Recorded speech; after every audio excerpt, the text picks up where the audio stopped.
Hello, everyone, and welcome to another episode of Lunchtime Linkup, where we bring members of our DivInc community on to talk about how we are impacting the tech ecosystem with diversity, equity, and inclusion as our guide.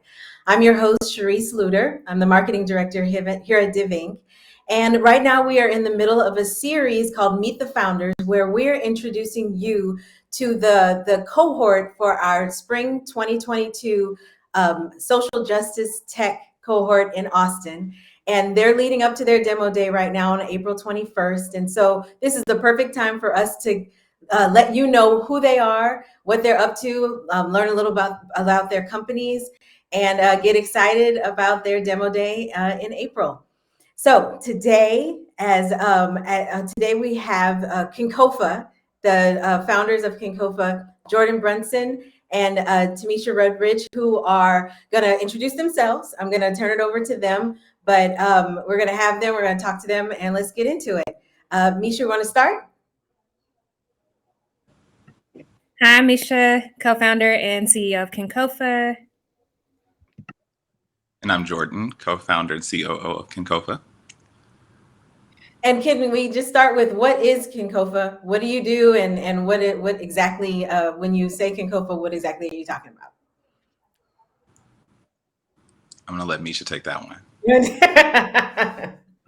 All right, I'm going to start our name, and I'll let Jourdan tell you a little bit about our origin story. Yeah.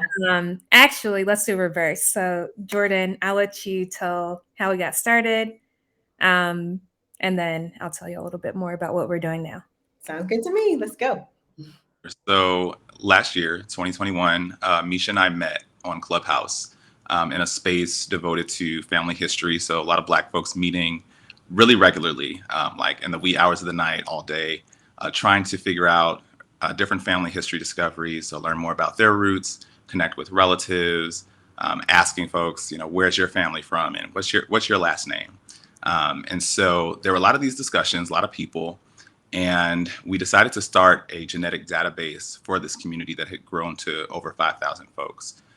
And lo and behold, there were plenty of relationships and new cousin discoveries as a result of this database, including Misha and myself. So Misha and I are actually cousins on, both of my parents are related to Misha. So we didn't know this. We had previously said like, hey, where's your family from? And it just so happened that it was these really small communities in Southwest Arkansas.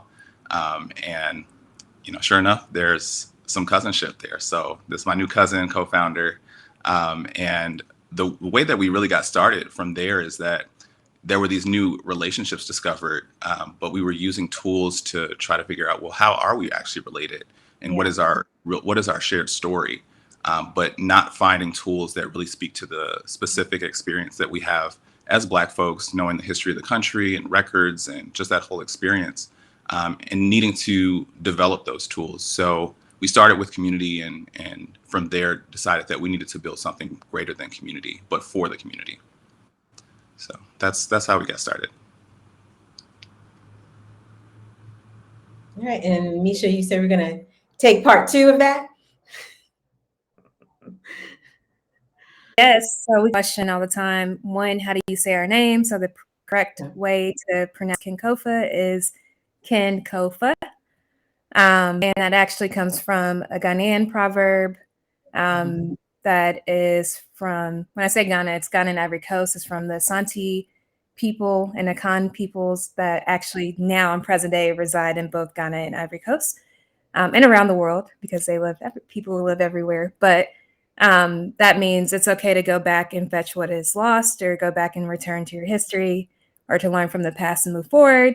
And so we took a portion of that. The ko literally means go, fa means to go, like get something. And we added Black American, AAVE, which is African American Vernacular English or slang for some people, but it's just our dialect of kinfolk. And so we took the beginning of kin and put the kofa and it goes together. So you get Kinkofa. So Kinkofa means go get your kin. But yeah, that's how we got started. So it's actually about a year and a day and a half since we came up with that name. Yeah. We started, as Jourdan said, very differently. Didn't originally have plans to do what we're doing now. So it's been quite the exciting journey.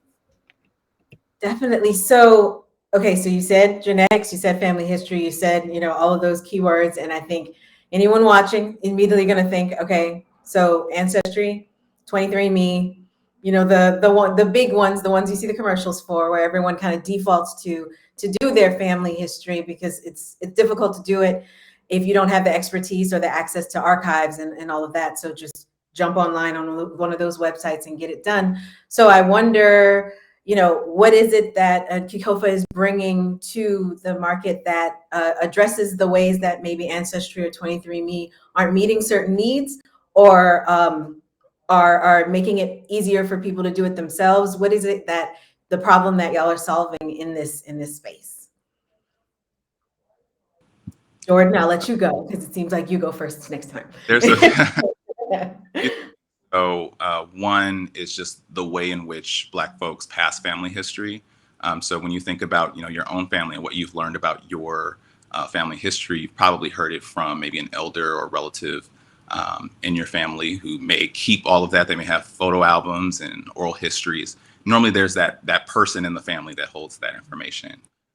But we think of that as being a very collaborative experience where you're sharing information and then you eventually become that person to pass on to the next generation. Right now, we don't see tools that really mimic the way that we hold, pass, and share information. So we're designing an experience that's much more collaborative in nature, so that you can work together with cousins, with elders, because it's a very intergenerational experience. And really what we're seeing now is that younger folks are starting to take interest in family history. It's not this hobby that's just for people that are retired. So we're making a platform that's for different generations to come together for that information exchange. But also we're centering the Black experience, because we know that finding our family history is much different, much more difficult in some cases. But that's in many ways by design. The tech doesn't really meet the way that we use tech. And then the resources that we use to find family history information, so things like records, are not always prioritized as far as the type of records that we would be using for our family history. So it's kind of a duality of those things and several other things that we'll be differentiating and adding over time, but those are two of the big ones. Misha, care to add? Do you want to speak more about the DNA side? Oh, that was going to be the next thing I was going to say. Now, what about the DNA part? But go ahead. Okay. Y'all got a system going, so I'm just here. Sure. So on the DNA side, and many people at this point have taken a consumer DNA test, but maybe not found the information that they thought they would find. And that, again, when we talk about the way in which we either use tech or the expectations that we have of tech, there's a gap in the market. So what we're doing is centering some of the outcomes that you would want to find. So maybe I am adopted and don't know anything about my parentage. Right now, if you take a DNA test, there's nothing that's giving you a plan of action to accomplish whatever goal it is that you want to accomplish. So we're going to be using things like genetics and records, the collaborative experience, to enable some of the discovery goals that people have. People test research for very different reasons. And so we have to acknowledge that there's different reasons and intents that people have coming in. And also for tech and for DNA, it can be a very challenging experience with current tools. They're not always easy to use. And like I said, sometimes they just don't enable the type of thing that you want to accomplish. So what we're doing is making it a much more user-friendly experience so that you can make those discoveries without, having a PhD in genetics. So those are, some of the things we're working on the DNA side as well. And Misha, did you have anything to add to that? I would also say not only are we enabling people to collaborate and do this research and get deeper insights into their genetic makeup, but also we're enabling reunifications at scale. So a lot of our work is actually picking up on things that already go on naturally in our communities that are not amplified, but in small places. So there's a work of descendant communities across the US. And when we say descendant communities, we're looking at communities of people who might be in what's called a freedom colony. So here in Dallas, there's a set of folks. I'm actually a descendant of people that live there too, who are right on the border with downtown and Oak Cliff. So if you know Dallas, there's a side of Oak Cliff that has a very interesting history. Oak Cliff gave America the musicians to have American music. So shout out to Oak Cliff. We wouldn't have guitar and so many other things without this community. And I'm going to bring up Huddy Ledbetter, actually. So Ledbetter, T-Bone Walker is actually a descendant of this community. So if you don't know who that is, it's a good person to go Google. But T-Bone Walker's family is from this community. It's called 10th Street. And so right now, 10th Street is in this really interesting place. A lot of issues going around environmental justice, disproportionately affected by industry building up around the community. The community has been there. It had its own Black Wall Street. Highway 35, Interstate 35 came in the late 40s, 50s, splits the community.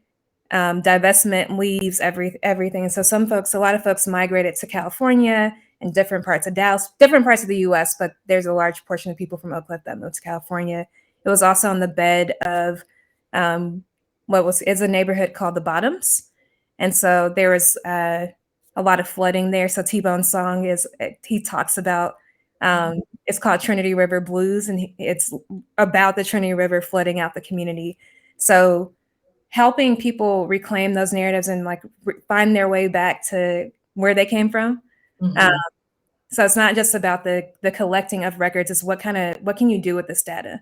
What does that enable a family to do with it? So I bring that community up because there's, other communities where, I'm just going to go with an example out of Virginia too, where the University of Virginia and a consortium of other schools is actually looking for the descendants of the enslaved laborers who built the university to offer reparations to, in their own way and form. The same thing is happening with California right now.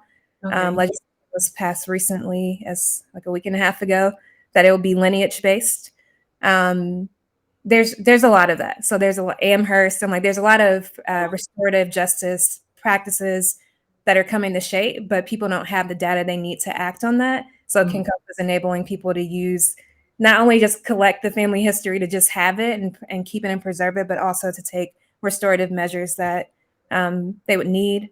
Through that work, we partner with descendant communities and organizations to tell deeper stories around kind of this untold Black history that is in the US, and Black history is American history. So we have a lot of really exciting projects that we can go into and how this connects to our tech product more, but that's just another big thing that we enable at scale is reunification and and kind of a family reunion, like a digital family reunion of sorts, to act on that, and community and knowledge sharing and just all kind of goodness.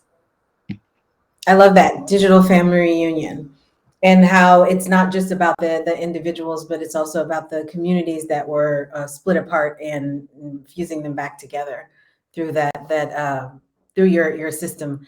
So I would categorize y'all as a disruptor in this particular industry. There's obviously the two big names, and then here you coming in and addressing a specific group of people within the industry, but really the approach in which you're taking it is so different as well. So talk a little bit about that, just how your approach is different, but also what's it been like to be a disruptor in something that, I think that this industry may have kind of not really been on the forefront of anyone's mind that it needed to be disrupting. It seemed to be working pretty fine to us on the outside who don't know how it could have been better, or what y'all saw with how it could have been better for everyone, and especially for Black folks. So talk a little about that.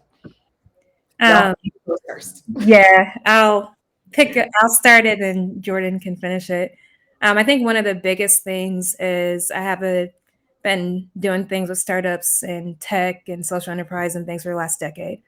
And I've seen I like to pick industries apparently that haven't seen a lot of innovation or digital innovation in that. and was focused on like my own thing, whatever, but also doing genealogy as like a nighttime decompression thing. Trying to figure out, because I spent a decade living in Africa, and it became a joke amongst my friends around like which country I belonged to, like which people's, where I was from. And so originally I took the test with, that goal, right? Like, let me just see. I had some family stories and elders who were getting older, and I'm like, okay, why does no one know any, why can nobody tell me the exact history of certain thing? Like no one in my immediate family outside of my elders. So I was actually wrong. I just wasn't asking the right questions. So I started the search. And so when I started the search, I was just really bored by the experience and like annoyed that it was so clunky, because I had been in startups other places and just couldn't understand like why it was so hard and why it was such an ugly experience and why it was so technical and slow and just not a good experience for a user. And I did not want to pay for it for a long time. But I made a decision that I wouldn't let that keep me from my history. So I think that really inspired me. Like, how can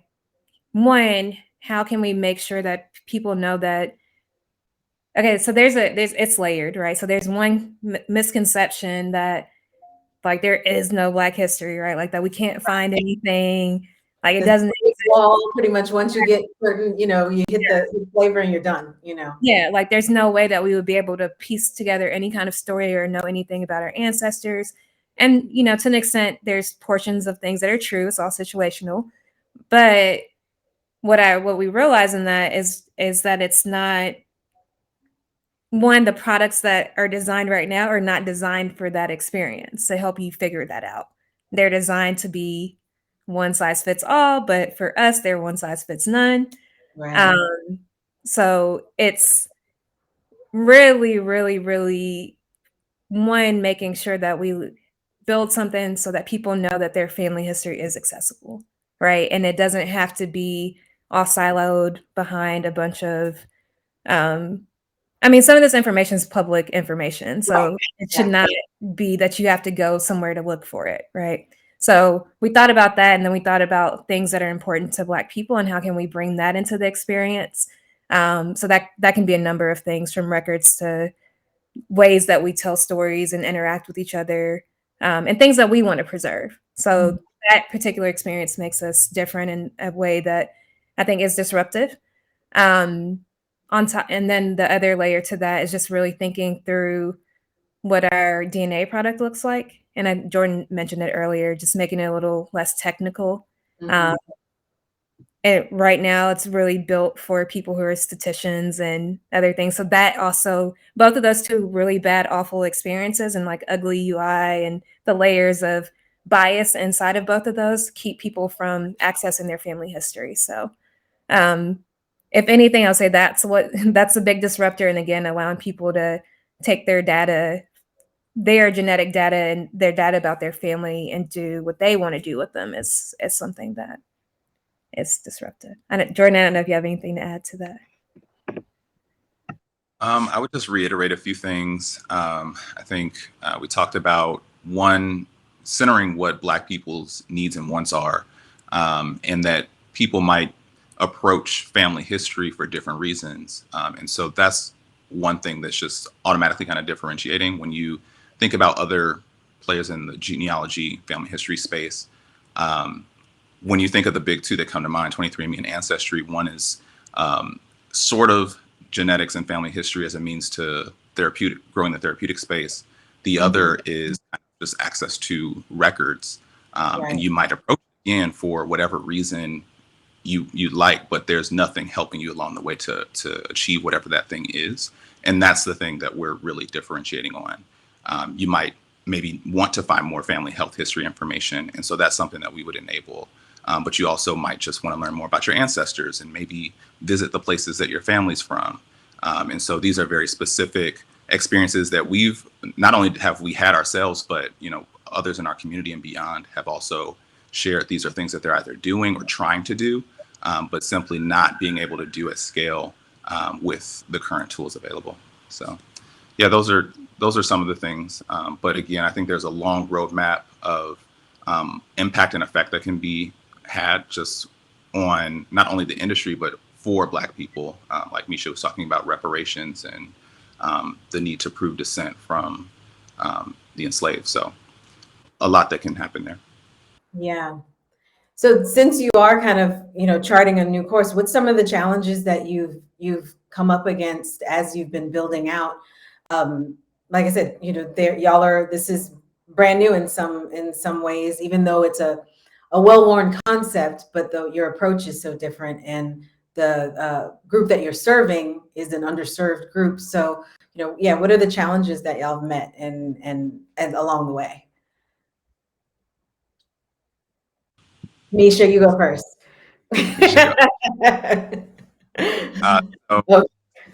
are, not to say that there's been like pushback from what we're trying to do, but I think a lot of people will have to see it because it doesn't exist. And I think that's when you talk about things that disrupt, that means that there's a legacy of going with the status quo or making yourself comfortable with the tools that are available, even though that can be very difficult. And so even imagining how things could be easier is going to be difficult for some folks. I think in the way that we structured our we'll be able to overcome a lot of that just because we're building for people who are actively doing it or trying to do it.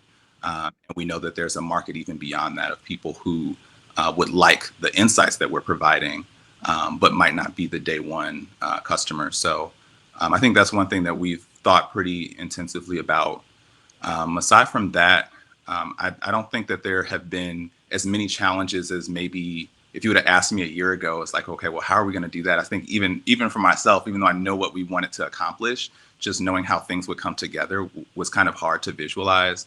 And that's actually, I can say, the program with DivInc has really benefited us by bringing in a lot of stakeholders to support the vision. For one, I think that's been key. And with any startup, having people in your corner who believe in what you're doing, but really the right people. Like, it's been a lot of the connections that we've needed to make, especially over the last few weeks, that have propelled our thinking and our progress. So really thankful for that. But those are the only two that come to mind. And Misha may have some different thoughts. I think, and it's just a be honest, real moment. I generally, Jourdan just told you our biggest challenge. I think I have two more I'll add. I would say one thing is people don't really like when you want to focus on your community. But there's 47 million of us, and we do have bigger plans, but the focus right now is on solving this for, who has the most harm and pain going forward right now. Yeah. And so there's more diasporas, there's a lot, right? So there's more migrations that will happen by force and by choice due to extreme circumstances. The population is shifting, so it's a need for it. But our immediate go-to-market right now is solving this so that people in our community, have access to it, because it's at risk of being lost right now. So I think it's not challenging for me, it's challenging for other people to accept, but that's what we're doing, and we're doing it. I think the other thing is telling people about it and getting very excited, and people are ready to go. And like, are you going to add all these different things? And it's like, it's a possibility. Like, those are things we can do. And like, we've thought about, it might be on the roadmap, but again, it's around what does our community want, and centering community.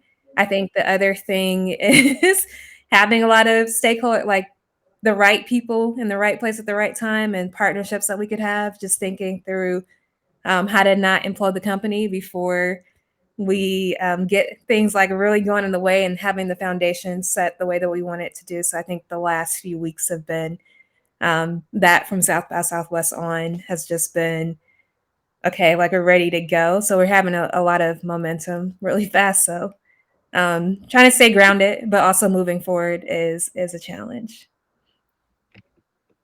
So when it comes to your experience as founders, I know you both kind of have background with other companies and other projects, but what's it been like building this as a founder? What things have shifted within you and shifted within your journey, your personal journey, as y'all have been building out kinkofa?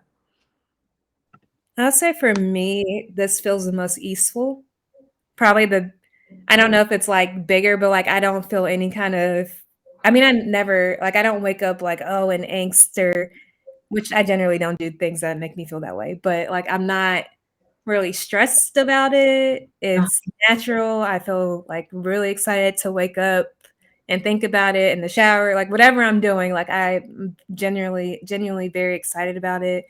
Um, so I think that's been a shift for me. Just feels cathartic.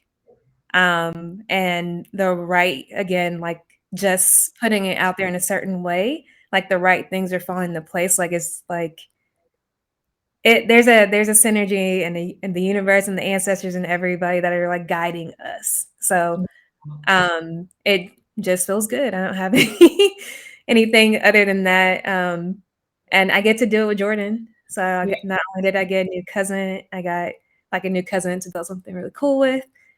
So that's fun. And what about you, Jourdan? Yeah, likewise, I think having someone not only that understands what you're trying to build, but like you really have like a different sort of investment in it, just building with a family member. Um, I think for me, I'm thinking about the other experiences that I've had just working for startups, and actually having a very because they weren't necessarily early stage, but still, I think with my background being in growth marketing, just having a very resourceful, I'll say, mindset, which I think sometimes as a founder, you of course have to have, be it Right. choice or otherwise. But I think as you're thinking about building a big vision, that can definitely be harmful. So just trying to deprogram from some of the other environments that I've been in where that's had to be the case, and thinking, okay, well, even if there's a limitation today, what does it look like without limitation, and defining. That's just kind of a process as a founder that I'm trying to get more comfortable with and release the shackles of, be it corporate America or just working with other organizations where that is the mindset. I see what you did there, shackles. I saw that.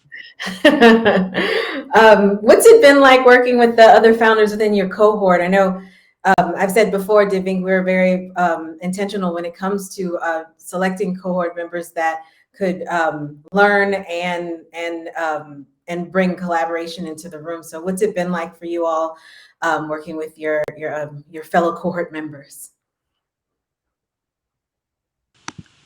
For me, it's been it's great to have shared experience. So be it when we've been in person at events and like there's been like networking huddles of like, okay, we're gonna split up and like take this part of the room, and just kind of keeping each other motivated and updated on what we're doing has been good. Like aside from having a co-founder, it's great to have other people to lift up and be lifted up by. And also just to support. There's been great like tip knowledge sharing between other founders in the cohort. Whether we know a resource or they know a resource, just sharing and supporting and celebrating when each other has a win, or when we don't have a win or need that support. Being there for one another has been awesome. And Misha, what's it been like for you? I echo the same. The people are always the best part of the experience. This is my two-peat, my second cohort, different company, but for me, both times has always been the other founders, and having just a variety of personalities and just the amount of vulnerability that people are willing to share. Like no one's trying to fake the funk. People are trying their best. And I've been in spaces where it's all about like, it's only wins, and it's like very competitive in a weird way. And it's like, no, like the point is to come here and like learn something or be there for each other and grow and like build these competencies and confidence and like all those things are around the things you don't know or the things you need help with or the things that aren't going well. And so I enjoy that. I enjoy the humor that we have. So we have our own just like inside jokes as a cohort, and I enjoy that. So yeah. So as I mentioned earlier, we're getting closer and closer to demo day on the 21st of April. And I know y'all are all feverishly preparing for that. And I'm wondering, what is the number one thing that you're most excited about moving into demo day and beyond? And after you tell us that, let us know as a community, how can we support you in moving into that so that you're finishing strong? So I think one of the things that we're looking forward to, and I think that Demo Day provides, and not that the program hasn't already, is just being on a stage and telling the world what you're doing. Where you may have spent, well, in our case, we have spent weeks and now months and a year building, telling our community, telling others, meeting with other stakeholders, but really getting out there and letting folks know that we're here for them, or for people that they know. And I think there's some accountability in that. So I'm looking forward to seeing like what our experience before demo day looks like in the days and weeks to come, where we've already told people this is what we're building, who we're building it for, and the change that will impact from it. So looking sort of visibility and accountability. Yeah. Misha, what's your It's like we're just getting started. I think demo day for us is, like Jourdan said, we have a big campaign coming up this summer, the launch of our MVP and some other things that you'll have to come demo day to hear about. Okay. So make sure you RSVP.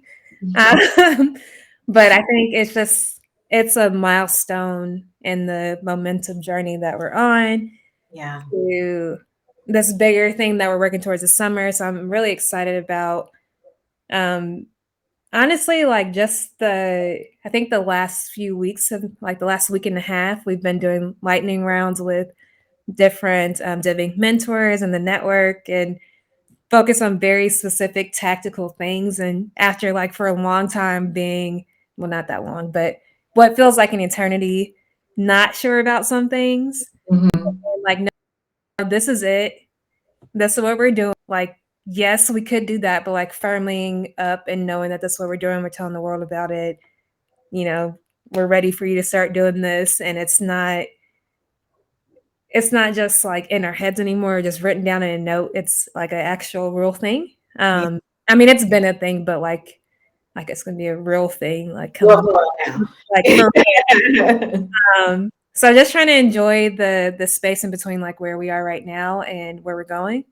And making sure that we stay grounded and we do the very basic things like eat and drink water, so that we can power through it and enjoy it. Yeah. So what can we do to become a part of the community, get involved? Obviously, you can always make sure to register for demo day so that you can be there to watch kinkofa and all of our cohort do their pitches. But what can people do to connect with you particularly? I think we're gonna get it up. Kinkofa.com, KINKOFA. And you can join our wait list, where we have community, and you'll be able to, if you've tested on Ancestry or 23andMe or another consumer DNA testing site, you can get more information. So you can upload your DNA to Kinkofa and connect with new relatives, which is really what we're about. So you can join our family, learn more about your roots, and also share more about your roots at Kinkofa. Misha? And for those of you who are Web3 curious, we'll be launching something at Demo Day that you all can take a part of. So really excited about that. You really do have to come to Demo Day. For folks who are like, oh, I have family history records or any of those things, you can also, there's a button on our website, I think it is, that for you to drop a note in the chat. We have I forgot what it's called, a contact box. There we go, the word I was looking for, a contact box that you can check. You want to contribute records. So if there's anything that you feel like will serve the goal of helping us reconnect our eventual goal of 4 million Black families, then reach out. Awesome. Well, like I said, demo day is on April 21st, and you can register now. There'll be our in-person demo day in Austin, and you'll be able to meet all of the founders there. And then also, if you're in Houston, where we have another office, you can come to the watch party at the Ion, same time, and watch with all of us here. And I'm so excited you all were here today. Thank you so much for giving of your time. I'm really excited to see more about kinkofa and whatever it is that you're going to launch at Demo Day. Who knows? I don't even know. So this is all going to be brand new for all of us. But I'm so excited for you all. And thank you so much for being here. Special thanks to Ascension, our title sponsor for the Spring 2020 Social Justice Tech Cohort. Thank you so much for tuning in. And until next time, have a great day.